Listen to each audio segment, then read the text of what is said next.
Finding your own unique art style is quite a challenge. Something I found really useful though, both for my purposes and also when it comes to teaching people to find their own art style, is the idea of looking at functionality, the utility of why things look the way they do. The idea here is actually pretty simple. We can just look at the way that often deadline pressure and time constraints, or the tools that we use, the mediums that we're creating our art for, and the way that it often has to be reproduced or compressed can actually make a major impact on the way things look. And this is actually a major component of what we call style. There are obviously many aspects to style, things that are much more personal and nuanced about the way that we create art. But I think in the beginning, it's very easy to overlook these larger functional stylistic archetypes and miss why things look a particular way. Also, if you really understand at a deeper level the functional reason why something looks a particular way,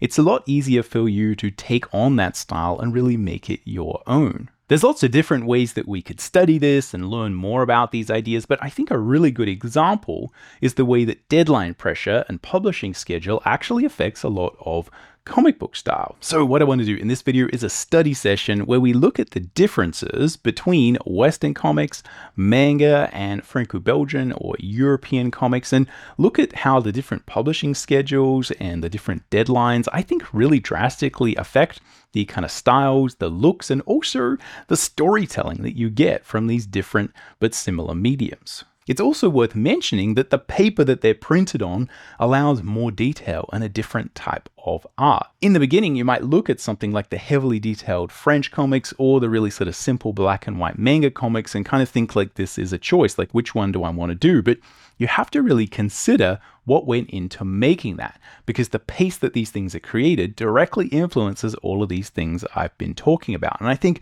the more you can understand this for all types of art, this would go for the same for illustration and creating video game art and concept art, the way that these things are created shapes how they look. But I think comics is a really good insight and way for us to view this idea. Now, as usual for the Drawing Codex, this is going to be neither fast-paced nor heavily edited. This is just you and me. We're going to check out some art books and talk about art style. And hopefully through that, you can learn a little bit more about why things look the way they do.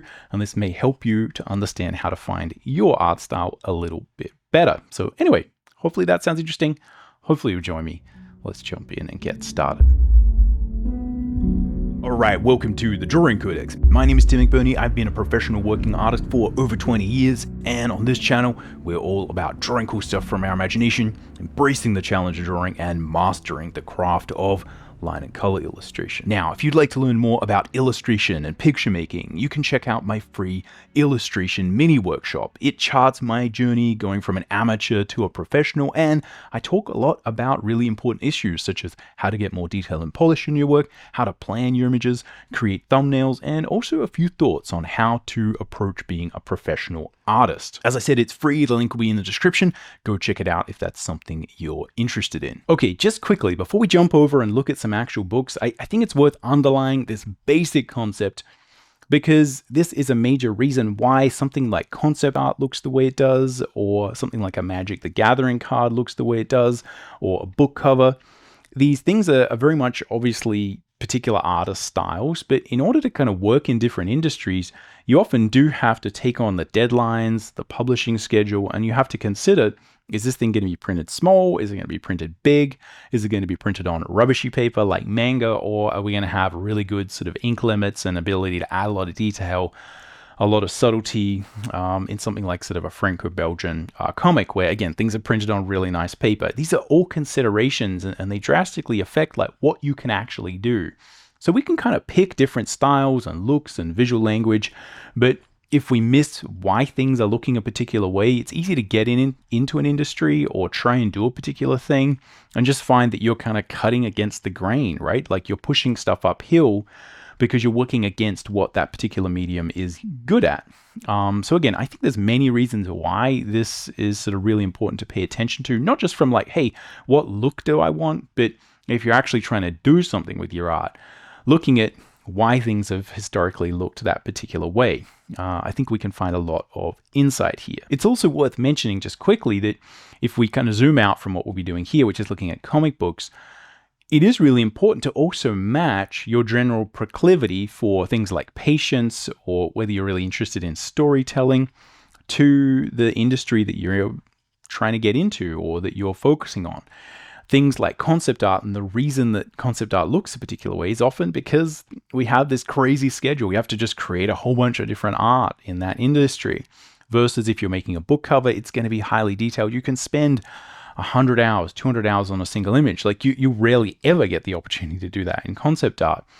And in a similar way with something like comic books, we're always pressured by deadline, right? Most comic book artists could make much better art if they had more time. Like even people who are making really detailed art, there's always a degree of compromise with the art because you just have to create pages all the time. So it's really important to pay attention to kind of the things that you like doing, and your proclivity for things like sort of detail or patience, or your ability to kind of cycle and not have patience, right? To be frantic and come up with new ideas all the time. These things are also a major component. Now, there obviously are other elements to style. You could look at the way you hold a pencil or make a line, the way you make a brushstroke. There's a bunch of other things that I think we can sort of look at, and I probably will sort of unpack in some following videos talking about different elements of style. But you know, there's the particular story that you're telling right now, right? You know, different artists and the project you're working on will, you know, sort of shape the way that you tell story and the way that you make your art look. There's also all of these other concepts like stereotypes and the way you relate to stereotypes, or the way you sort of apply stereotypical visual language, things like Gothic horror, sort of architecture or feel. You can often imbue your entire style with like this particular visual language, you know, something like sort of an Art Deco look, and again, these sort of larger stereotypical ways that people have made things look. So again, there's many different components. What we're going to talk about is comics, comic book style, and specifically in this case, the functionality, the technical limitations, and how they affect the way things look. So there's a lot of things we can dig into here. And although I guess manga and French comics and Western comics are, you know, linked to these sort of geographic regions, we really are. And what I want to do is focus more on the publishing schedules that those particular industries in those countries tend to have, and the effect that it has on style. So look, there are obviously a lot of ways that you can spin this, but there's also a lot of wisdom we can look at based on the type of stories that get told in these different industries. So what I'm going to look at is the difference between manga, and here I've got a good example. We've got Hiroaki Samura's Blade of the Immortal. We can look at some French bande dessinée, some BD. I've got Dust by Charlier and Moebius, or Jean Giraud. And I've got Asgard by Ralph Meyer. And if we look at sort of a Western comic, again, even though the Watchmen is created by Alan Moore, and, you know, like he's a British author, and Dave Gibbons, who is also a British author, you know, I think that embodies some of the, you know, sort of ideals and good sort of combinations that you get with a Western or sort of English-speaking publishing schedule. And also, again, the reason I'm picking a lot of these is because I think they're all sort of good examples and they're successful. But you also have a lot of people who have had time to think about the pluses and the minuses of all these different industries and styles and things that happen. And you get a lot of what has been happening more recently with sort of a younger audience focus. Here I've got Treasure in the Lake by Jason Hammett. And similar to sort of Amulet by Kazuo Kibushi. And, you know, these are books that are a little bit of a mix of everything. They have a lot of the decompression and the length that you might get from a manga tankobon, but they're obviously sort of in color. And, you know, they are often created by a single author, by an auteur who's writing and drawing. And these have actually become really popular. And again, you know, for good reason. I think there's a lot of ways you can kind of spin this, but I think the trick is to look at the way the publishing schedule influences the style and what you just can and cannot do with comics. Because I think exactly the same things happen in all types of other industries, including illustration, concept art, whatever. It's very much a similar story. And I think the point to sort of mention is often with something like this, with these kind of more modern, youth-oriented sort of graphic novel series, you do get a long time as a publishing schedule to kind of create it, right? And that sort of influences what is possible. So let's look mostly at the differences between these, because I think they are sort of somewhat indicative, and this will just be a brief overview. So if we look at some manga, right, again, it's important to understand that manga in Japan is created to go in these kind of very sort of serialized, like Shonen Jump kind of giant sort of weekly anthologies. And again, I've got quite a bit of stuff here that is not safe for work, not safe for YouTube. So if you see me sort of skip over something or there's an edit, it's probably because I turned the page and hit something that, YouTube would not appreciate. And Blade of the Immortal is sort of no exception to that. So again, if you're into manga, you probably know this, but I think often the thing is people are really into manga, or they're into French comics, they're into Western comics, and they don't really often understand, especially early on, what's happening here. So again, manga is created roughly at an average of 20 pages per week, and it goes in these sort of serialized books.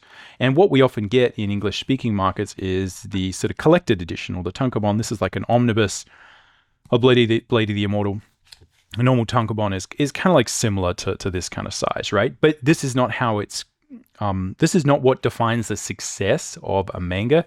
It's the serialized nature of it. But either way, you often have a situation with a publishing schedule and the sort of deadline where the artist is given a very short amount of time to create a lot of pages. And they often have assistants. There's a huge variety of ways that this is sort of created. But the story is often written, sort of that week, or, often the story needs to evolve based on what people respond to well, which characters they like, which storylines they like. So it's very much like a sort of evolving story. But because of the pace, often what you tend to see is like very effective black and white art. Another thing that's important to note about all of these is the way that the books are printed also plays a big role in what is possible. So manga is obviously printed black and white, and that's because you can still get a very effective, high quality look when you are creating black and white art on this kind of really, really average paper, right? So the paper will tend to absorb a lot of the ink.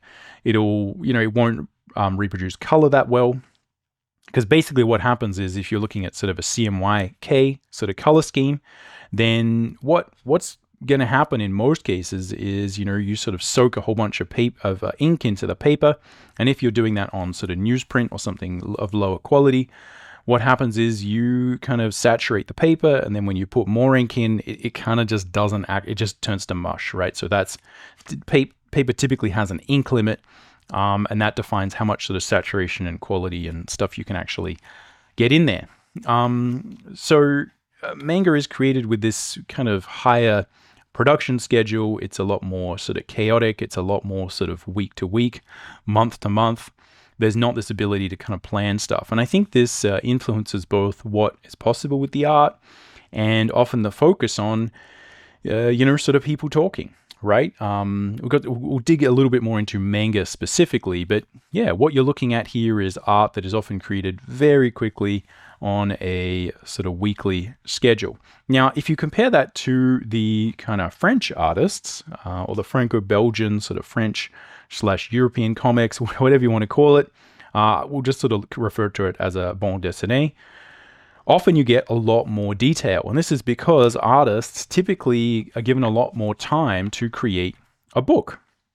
So instead of, getting a week to create 20 pages, artists are normally working on one of these 46-page books. Again, these are all averages, and they're doing that per year.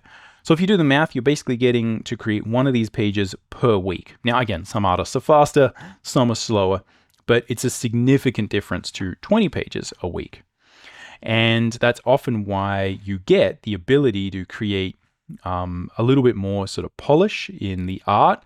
The compositions often get a lot more time to be sort of worked over. And the artists typically are going to get more time to do research, right? To sort of really dig into, the era, build their visual library, and they're probably going to have more revisions. So typically, with a good sort of French album, a process will have like multiple stages. Someone will be able to, sort of do a storyboard, like a rough storyboard, that they get plenty of time to refine the art, correct mistakes. So you tend to get a result that's a lot more high quality, just based on the amount of time that someone can spend on it. And again, the reason I kind of bring this is I think a lot of younger artists kind of just say, well, like, oh, something like manga is just, people just can't draw as well because, so they create this type of work. And it's like, no, that's not how it happens. Everyone would be able to create really good stuff, given the time. But often, again, we become constructed and built around the publishing schedules that we kind of work in. So again, here we got Ralph Meyer working on Asgard. I think this is a really good example of something that has a real sense of time and place. The backgrounds are very sort of nuanced. It's very evocative. Yeah, just like amazing art. Very sort of sophisticated, a good mix of solidarity, sort of expression.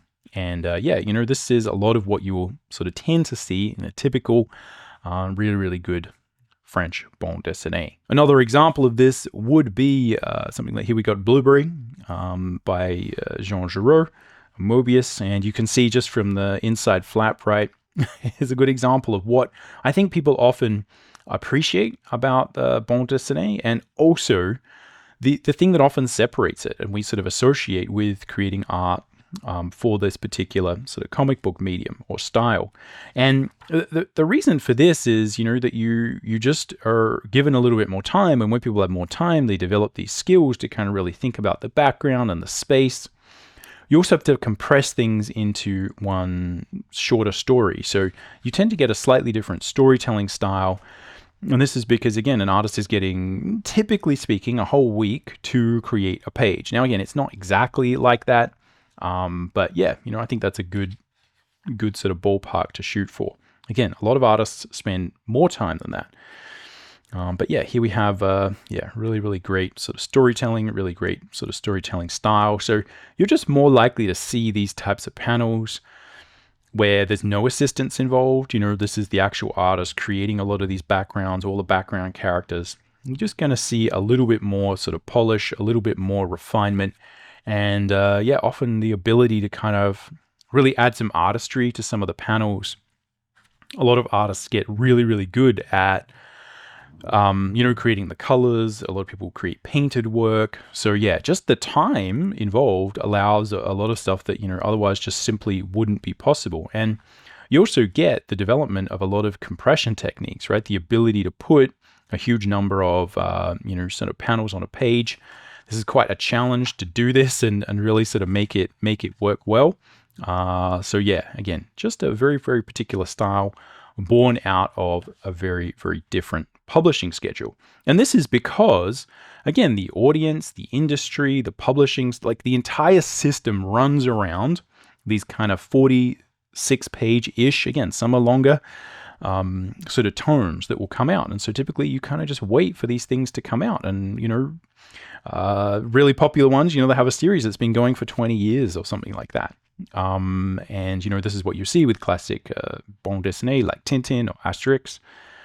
Yeah, you're seeing a lot of work sort of compressed into a small amount of time. But again, it's hard to build an industry around that publishing schedule because you have to get people to wait a whole year for the next kind of episode to come out. If we switch gears and look at a English-speaking or what I would call sort of a Western comic book style, this is often something that, people associate with superheroes, right? Your classic sort of Marvel or DC kind of books.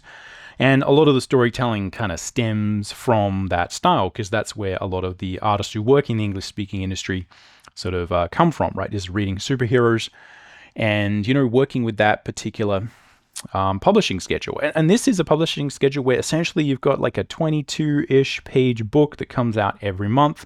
So artists are normally looking at a page a day.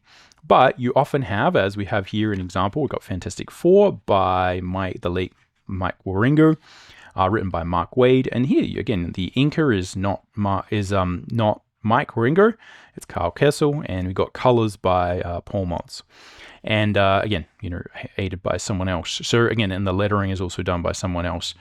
So it's a very sort of different schedule for creating the work, a different pace. It's a little bit quicker than the French comic book style. But again, an artist is only doing often the penciling or the inking.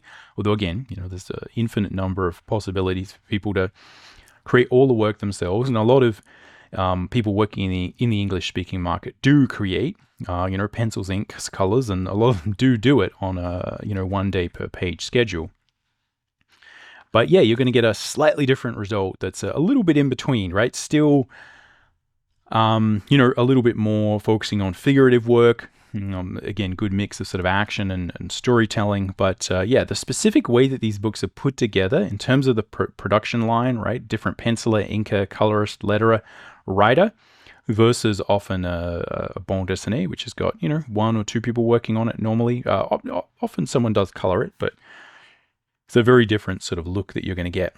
And yeah, I mean, a good example of that, despite, as I said, like Alan Moore and Dave Gibbons being sort of British authors, I still think, this sort of perfectly obviously fits the sort of Western superhero vibe, right? And yeah, the Watchmen, obviously one of the most sort of famous graphic novels. A lot of people say the first sort of real graphic novel created for the English-speaking market that really kind of set off that whole idea. And yeah, you're seeing again a really good mix of something that has a lot of detail, that has a lot of finish, but you can see the artist maybe just doesn't have the same amount of time as you would working on 46 pages a year, right? This is a much higher work rate.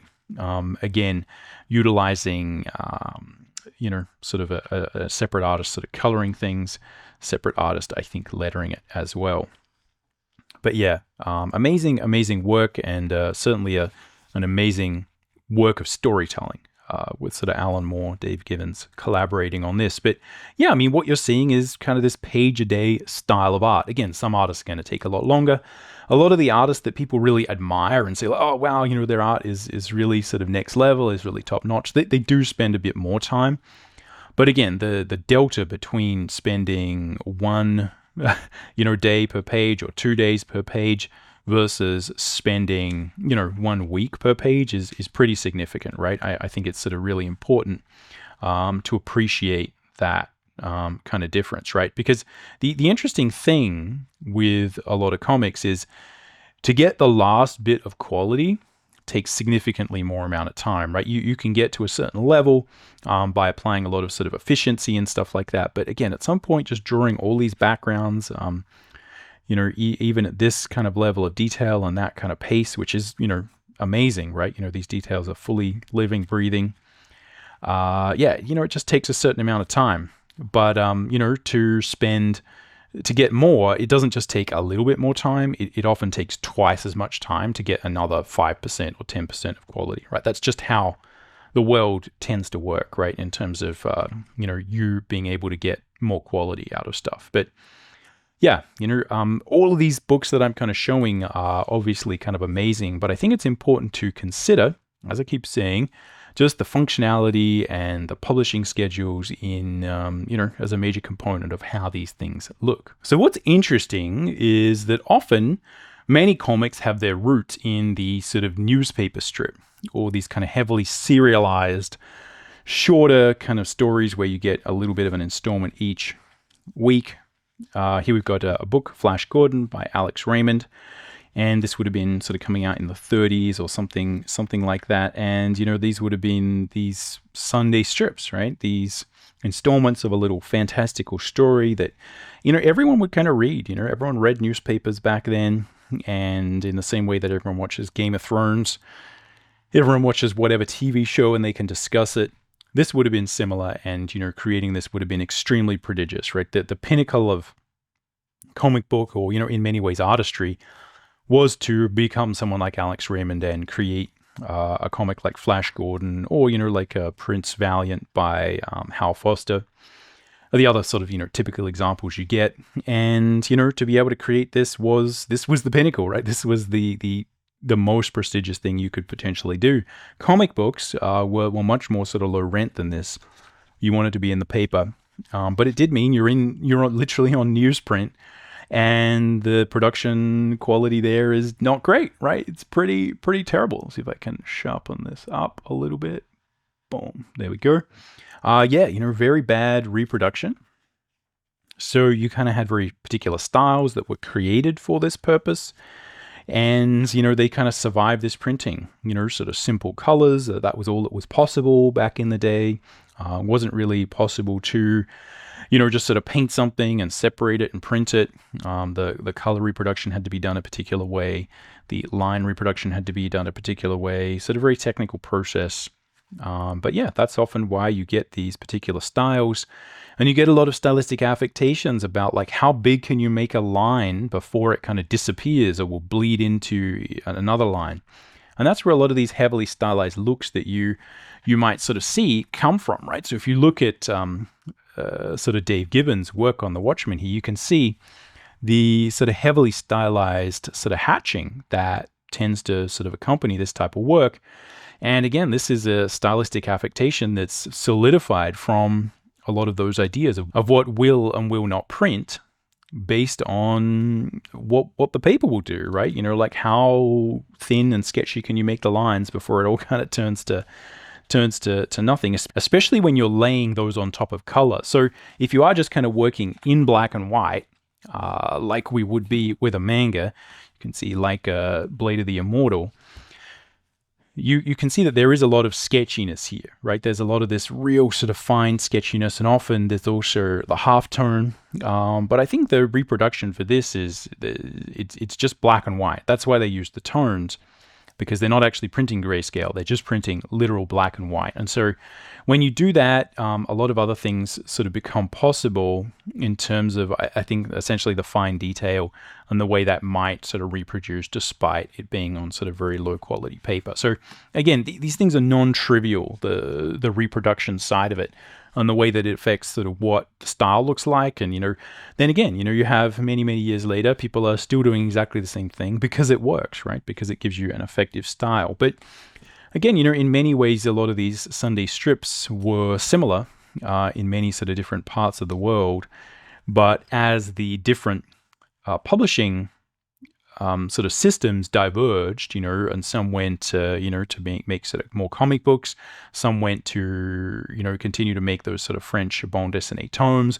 Manga became much more sort of serialized. You get sort of real differentiation in the styles and sort of what is and is not possible. Now, everyone always does, I guess, imagine that all bande dessinée is this kind of super detailed work, right? Often people are really enamored by the work of Giraud, creating Black Sad. And it is true, right, that this type of work is really only possible when you have the extended deadline. The amount of sort of pre-production work that goes into these books is next level. And you get a very, very different product when you spend that amount of time on it.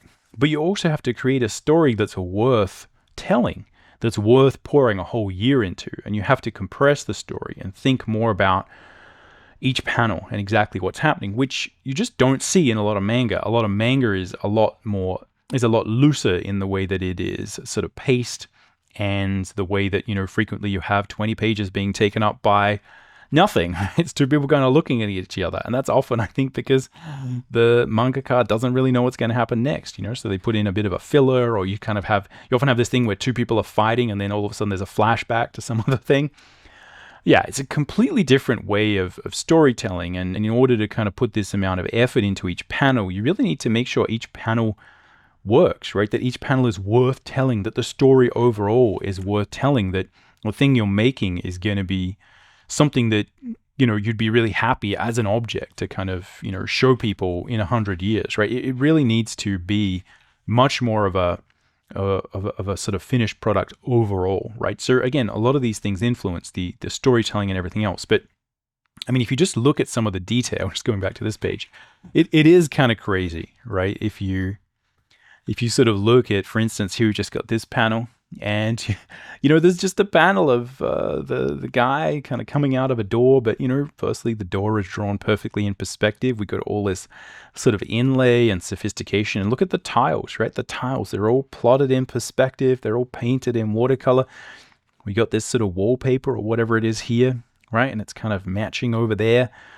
This is a lot of work, right? This is a lot of love, care, and attention that has gone into it. If you sort of go over here and look at the same thing, right? We got the same tile pattern down here, right? It's using the same tiles, This is all plotted in perspective. You can see the lighting, right? The sense of the light coming through the window. That all has to be planned. It all is planned meticulously. But you get something that's kind of amazing, right? That is really, really special. And, this is often what you see when you get one of these like really, really amazing French graphic novels. And it is a sight to behold. It's really, what got me really interested in the French market is your Asterix, your Tintins, these kind of books, and just seeing this, right? Like what is possible. You can really create as a single auteur potentially, or with another person, a collaborator, a fully realized, living, breathing world in this medium. So it's amazing. But this is not what all French comics are, right? A lot of French comics are different, and there's many, many different types. And there's things that are much closer to French, like to manga, right? People do create tankobon style graphic novels. You've often got things like this, like Donjon by Stanislas and Jean Sfar and Louis Trondheim. Again, probably butchering all these names. I do apologize. But yeah, you get, and I've showed this one quite a few times on the channel because I just think it's so good. But yeah, again, like even when we have a much sort of simpler style, like a funner style, I just think the design and the way it's sort of composed and the attention to each panel is really kind of amazing. But yeah, again, there's plenty of different styles, plenty of different sort of levels of technology. When you do look at sort of French comics, here I've got Enrique Fernandez's Brigada, which has, a very sort of unique kind of painted style, right? Very sort of particular, unique to Enrique Fernandez. And yeah, you get all sorts of different styles, all sorts of different looks. Some are very cartoony, some are sort of still created a little bit faster. Some are, some people are taking a month to create a page, right? But again, you get a very, very, very specific ability to create a world. And again, often see a lot of, really sort of amazing backgrounds in here. But again, huge variety of different styles. And, it always sort of keeps going on. Here we've got by Berthet and Yan, right? Just sort of, this stuff to me is like sort of fairly sort of classic, sort of French comics, kind of cool cartoony style, a little bit simpler, right? But still with, with a sophistication to the layouts and all of these kind of things that are possible. So yeah, super interesting to see the breadth and depth of what's possible.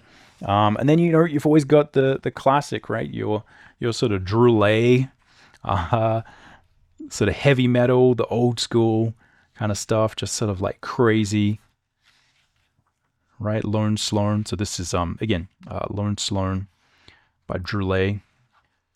Yeah, just amazing, trippy, crazy, weird, psychedelic, heavy metal stuff that really, again, this is a lot of what English-speaking people assume most French comics are like, right? This kind of heavy metal stuff, the classic Metal Hurlant publishing that was really sort of popular in avant-garde that sort of inspired the heavy metal magazine. Yeah. So again, there's a huge variety of stuff that comes up under that sort of bande dessinée banner. Right here we've got Keepers of the Mesa by Frazado. Right, completely sort of painted style. Crazy amount of detail. But like this is what's possible when you have that amount of time. All these sort of amazing designs. I remember this book totally blew my mind when I was younger. It still blows my mind now, but I remember just being totally obsessed with this thing. And again, talking about style, this is one of these things where, I think Frazado did such a good job of combining like line and painted stuff. I remember this being something that I was really kind of aspiring to kind of emulate, I guess, to a certain degree. Did not end up going that way, but yeah, you get a lot of really interesting possibilities when you're working at that time scale. And like other things that people maybe associate a little bit more with the sort of classic French tome style. Here we've got some classic Claire Wendling art, super cool. What I would sort of feel is like a sort of classic bande dessinée style. But yeah, just amazing work. Again, like the backgrounds, the feeling of place, the anatomy. yeah, there's always just a good sense of like this being a world you can really sort of inhabit. And again, this is depending on what you find interesting, right? Do you want to build a world? What's important? Do you want to tell a short story, a long story? Even though there's a huge amount of variety, as you've sort of seen with a lot of these French books, in terms of style, you can see that there are similarities to the story that gets told, what's possible with the sort of backgrounds, what's possible with the designs, what's possible, with the whole sort of look. And again, I think that's what breeds a particular, again, sort of series of styles. So likewise with manga, there is a huge variety of what is possible, and often what people imagine as being sort of manga style, right? Your sort of classic One Piece, or even the sort of classic, sort of big eyes, that sort of thing. That is a stereotype, right? That there's a huge variety of different types of manga out there, and as an example, you can have something like we looked at, Hiroaki Samura's Blade of the Immortal, which again, the reason I always show this is I just think it's a really cool example of sort of sketchy art that is just super polished, like a really sort of twisted, visceral story. This is, it has a lot more sort of tonality, it's cartoony, but also, it has a very particular sort of moody sort of look to it, a little bit more sort of shading and form. You would have obviously a huge swath of sort of manga that is a lot more cartoony, right? The godfather of manga, Osamu Tezuka, created art in a very, Disney-esque sort of cartoony style, despite taking on, right, like very sort of modern, mature topics, right? Literally writing a whole manga on the life of the Buddha and, telling that story, but doing it in this really sort of cartoony way that, is sort of serious, but not serious. And you can see that, look, that there's some great backgrounds in here, right? There's some great detail. Probably in many cases, a lot of sort of done by, sort of by assistants and things. But, this is really good. But yeah, it's not quite the same though. It always feels a bit like it's kind of just a background compared to some of the kind of scenes that you see drawn in a lot of those sort of French comics, right? So, it's always a slightly different sort of take, slightly different look, slightly different kind of feeling. But I think this is also like just one of the best examples of showing that you can tell a really sort of mature kind of story in a sort of very sort of cartoony way. There's a lot of really sort of rough stuff that happens in this, but it is just done in this very particular sort of cartoony Tezuka style. Super interesting. Again, obviously, Tezuka, more famous in English-speaking world for creating Astro Boy, etc. And then you've got something like Naoki Urasawa's Monster. And, this also is a little bit more of like a, what people might define as a bit of a Western or European kind of style. It doesn't have the huge big eyes, but, the storytelling and the pacing and the iconography is very much manga, right? Again, I think this is just so important to understand is, yes, it still has a lot of the stylistic affectations of manga, but you can have things that have a very different style, but the archetype here is still manga, right? We're still dealing with a very particular type of storytelling, a lot more of kind of faces and people talking and building tension with what you have, right? It's all a matter of saying, like, what are the tools you have to tell a story? How can you tell a story that can really affect people? And this is something that's also important to understand is, a lot of people imagine, as I was kind of touching on, that, mangaka just don't draw like someone who was drawing a French bande dessinée because they sort of can't, or, it's simpler. That's such like an old narrative, but I feel like it's still one of these things that persists. But no, this is just a super effective way of telling an amazing story with the tools that you have, which is kind of like black and white art. You have to create a huge amount of art over a short amount of time.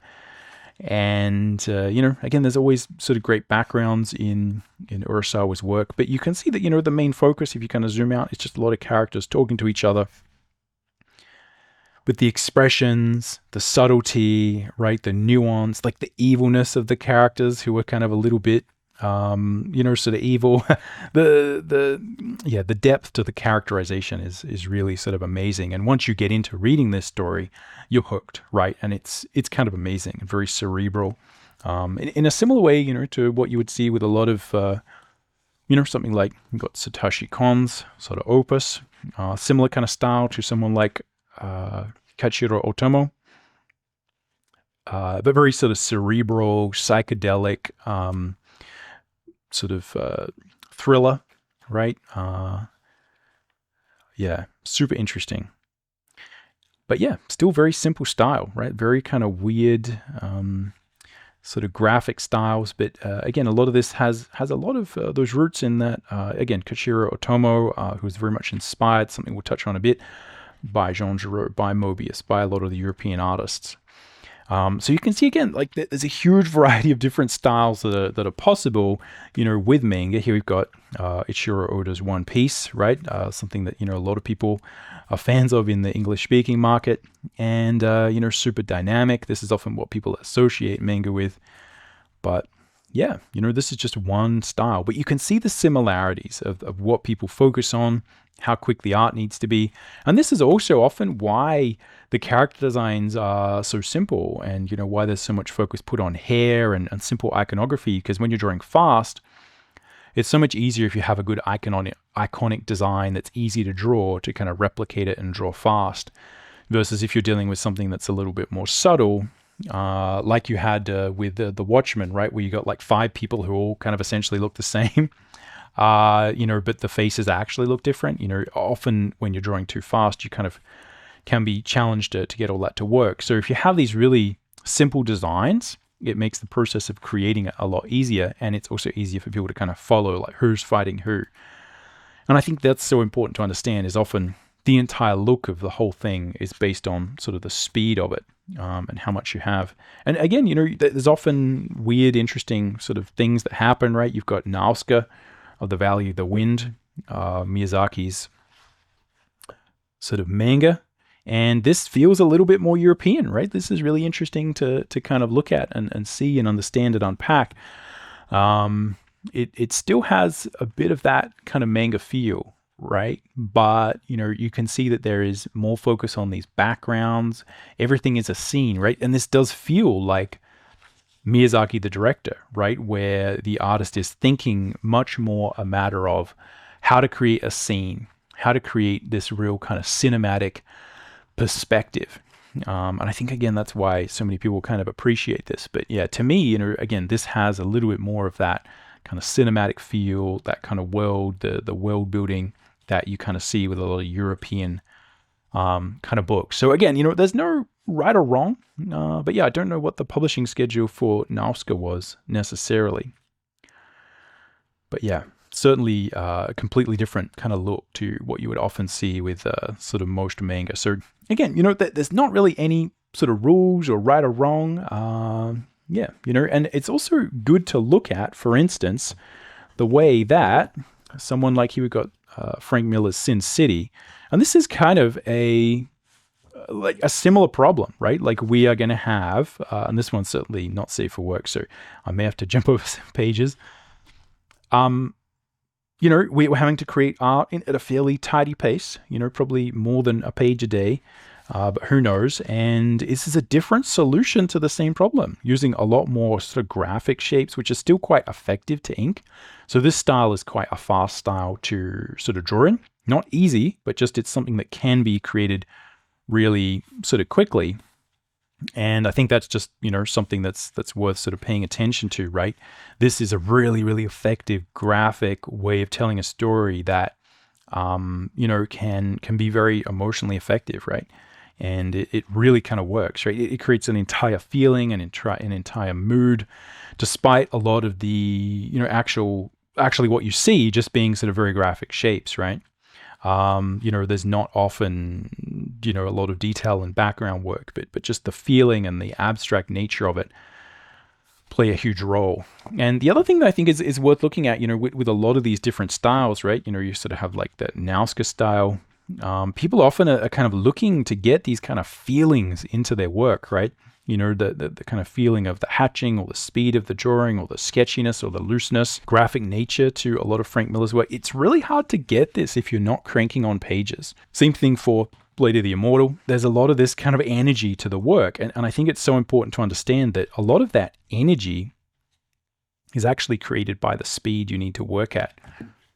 And that, it's almost harder to create this type of energy when you are working on a bande dessinée and you have a whole week to finish a page, right? When you're sitting there just going as fast as you possibly can, often really interesting things happen. So obviously the idea of functionality is important, but it's not all there is to style. And it's not like people are just existing in these silos of manga, bande dessinée, or sort of English speaking comics. People obviously cross-pollinate. Everyone's inspired by everything else. And, for instance, you can often see a lot of the sort of influence of like a Jean Giraud or Moebius, and that just particular kind of line style that was sort of being used. This is a little bit later, sort of Jean Giraud work. But yeah, you can see a bit of that influence in Koichiro Otomo, who created Akira, in a bit of the line style. And again, if you sort of contrast it to what a lot of other sort of manga looked like, you can see a lot of that as well. But yeah, so it's always interesting to see that despite there being the ability for artists to, frequently combine and meld and draw in different influences and, really make things sort of unique and, particular to their own sort of unique style, that fundamentally, like, the techniques that you're using that are going to best optimize the artwork for, printing, right? On sort of terrible paper will really kind of help. And again, the gravity that your particular industry or medium has based on history, right? There's particular ways it's printed because that's what worked in the past. There's styles and techniques that people have developed to best optimize that, and you sort of learn that. So even when people do sort of twist and change things and try and introduce sort of a fresh take, and they successfully introduce a fresh take, there's often these kind of legacy feelings. And this is actually just a major part of what you're often looking at when you're sort of looking at style and you're trying to get things to feel a particular way. There's often this kind of subtle undercurrent of either current functionality or past functionality that plays a major role. So obviously, again, there's a million ways you can spin things, and your style will be unique based on, just the way you hold a pen. But I think if we ignore a lot of these sort of very basic underpinnings to style, it's easy to kind of miss, what really makes up that look. And I think the more you can figure out and find out what does actually make up that look, it's going to be a lot easier for you to get that feeling and get that sort of work. Again, just the fact that, like, if you want stuff to look like manga, you probably have to draw really fast, right? Because that's how it's created. You can't sit there spending, like weeks and weeks on a single image or a single page. It's created fast. If you want that look, you probably have to look at creating things fast as well. And in a similar way, if you want the quality you get from the sort of bande dessinée look, you're probably going to have to spend a week on a page to get that kind of feeling. And I just think that's an important wrinkle, important thing to kind of remember. And I think, as I was also sort of mentioning in the beginning, one of the things you kind of do see is how what's possible can drastically change once a new sort of style of publishing comes about. So now you're seeing a lot of these sort of younger audience graphic novels, things like sort of, again, this is Treasure in the Lake by Jason Pammon. Or you obviously have like Amulet was one of the first ones that really sort of broke through, by Kazuo Kobishi. And, these are books that someone is creating. They're sort of writing, I think, like the whole sort of graphic novel as this kind of finished sort of tankobon style thing. These are often like 200, 300 pages long. They're often in color. It's often created by someone who's an auteur. They're writing it, drawing it, lettering it, doing the whole thing. Although, people do obviously use assistants and stuff.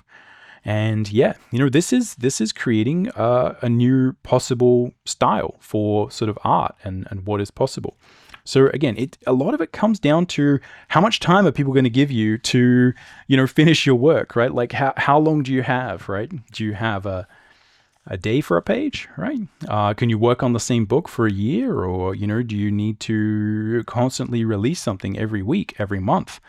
these things make a major impact on the story, the energy, the feeling, and just every single aspect of, what makes up the visual style and also a lot of the storytelling style, which influences in turn the way it looks. So anyway, that's the basic idea. Hopefully through looking at some different comics, we've been able to like observe this idea in play. This obviously, as I said, relates to all sort of different areas of art, and I think it's a really important thing to pay attention to. So let me know if that kind of opened, a few sort of doors or gave you a few things to think about in the comments down below. Be really keen to hear what you have to say about this sort of idea.